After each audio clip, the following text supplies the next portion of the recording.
There's definitely some pressure to outdo ourselves from the outside, but we've always felt that internally we're our harshest critics.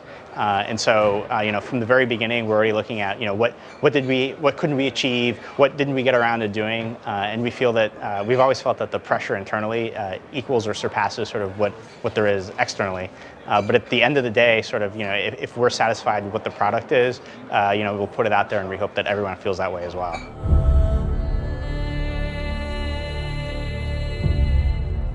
I mean, it's kind of a marriage of the two. Everything is sort of very fluid with everything that we do with development, and sort of we'll change gameplay as it meets the technical and narrative demands.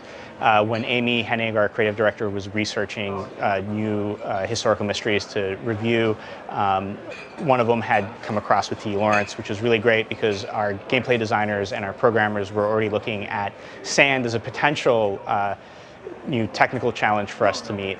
So it just happened to work out that way. It's not only the desert. I mean, the great thing about the story that we're telling, that the intersection between T. Lawrence and Sir Francis Drake, is that it takes Nathan Drake through many places in the world. We've got the chateau in France as well.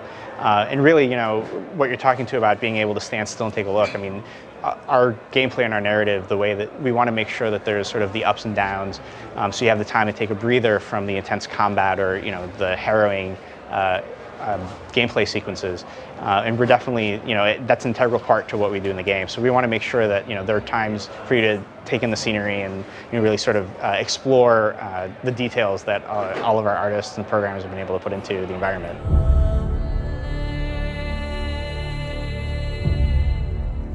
The great thing about 3D is you'll get sort of the different planes of depth, and I think it really creates a more immersive experience, and something that it's, again, our games are sort of very interactive, and being able to sort of expand that aspect of it can really draw you into the game that you're playing, the narrative that you're trying to present.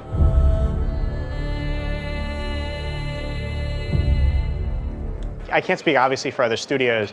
I think we found a formula that works for us in the studio, which again is having this really highly collaborative environment where narrative and gameplay will evolve to meet each other's needs. Everyone has feedback into every aspect of it.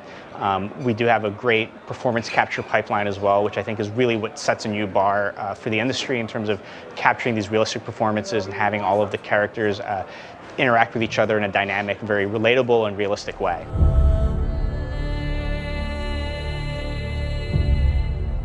And it's definitely looking good. I mean, the Arad brothers who are the producers on the film, they have a great track record with taking another medium that had difficult forays into it, which was comic books, and they've done very successfully with it.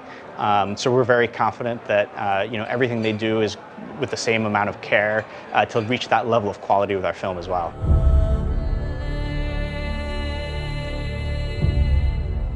We're a one-game studio, and so it would be very challenging for us to do on another studio. I know a long time ago we had looked into trying to do that as well. But it's really about what makes sense for the universe and for the franchise as well. Sony Ben's a great studio. We have a great relationship with them. So it's really exciting to see it on a new platform, sort of see what they can do with it, given all of the new control options that they've got as well.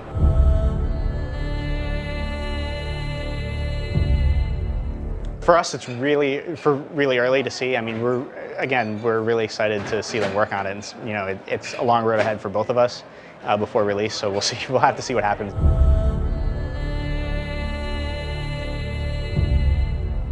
It's always a tough question because there's no sort of really easy way to quantify that. Between the first game and the second game, we were able to move a lot of the processor cycles to the SPUs. So really the analogy that we've been quite fond of using is that it's similar to spinning plates. And it's about how many plates you can spin at the same time and how fast you can spin them.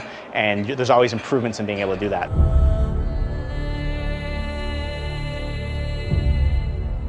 It's definitely going to be, marrying these over-the-top, unbelievable action or active cinematic experience set pieces, with this award-winning storytelling and narrative that we have that just sort of really explores Nathan Drake as a character. You'll get to see, a little bit more about his background, what makes him tick.